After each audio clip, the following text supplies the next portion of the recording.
Hello friends, तर आज मी तुम्हाला शेअर करते मम्मीने बनवलेली अक्षय तृतीया स्पेशल थाली। तर चला आपण या थालीमध्ये काय काय बनवलंय तर ते आपण पाहूया।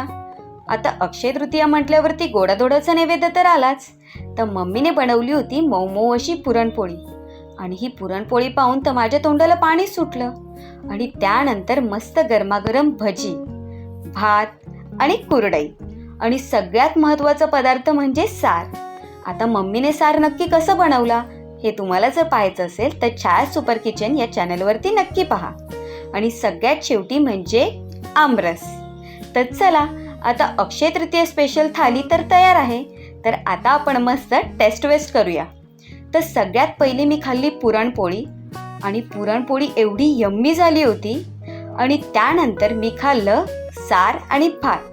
खरं तर ना, जेव्हा पण आमच्याकडे गोडाचा नैवेद्य बनतो म्हणजे पुरणपोळीचा, तेव्हा आम्ही एक घास गोड आणि एक घास तिखट असं खात असतो। तुमच्याकडे पण असं खातात का? खात असाल तर नक्की कमेंट करून सांगा। आणि त्यानंतर मी सगळ्यात शेवटी टेस्ट केलं म्हणजे आमरस। तर चला अशा पद्धतीने अक्षय तृतीया स्पेशल थाली मला तर आवडली आहे। तुम्हाला आवडली का? आवडली असेल तर नक्की लाईक करा। आणि तुमच्याकडे नक्की अक्षय तृतीयेला काय बनवतात हे आम्हाला कमेंट करून सांगायला विसरू नका। बाय।